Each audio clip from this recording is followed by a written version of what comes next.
आता एक मोठी ब्रेकिंग न्यूज समोर येते। शिर्डीतनं शिर्डी विमानतळाला जप्तीची नोटीस बजावण्यात आली आहे। तर थकबाकी वसुलीसाठी काकडी ग्रामपंचायतीकडून ही नोटीस आली आहे।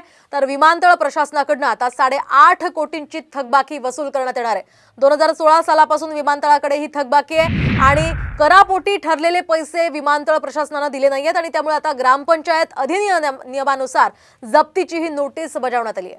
2016 सालापासून विमानतळाकडे ही थकबाकी आहे आणि कर मिळत नसल्यामुळे आता ग्रामपंचायतीच्या या सगळ्या पार्श्वभूमीवर ग्रामविकासावर अंकुश ठेवण्यात आलेला आहे। टर्मिनल, बिल्डिंग, पेट्रोल पंप यासह एटीसी टॉवरसह इतर मालमत्ता जप्तीच्या सुद्धा नोटिसा बजावण्यात आल्यात।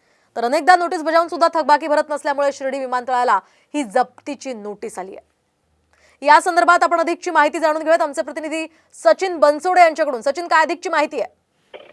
निश्चितच ज्यावेळी 2016 साली शिर्डी विमानतळाची त्या ठिकाणी उभारणी झाली त्यावेळेस शिर्डी विमानतळ ज्या गावामध्ये आहे ते काकडे गावाला विमानतळ प्राधिकरणाकडून आणि राज्य शासनाकडून अनेक आश्वासनं देण्यात आली होती।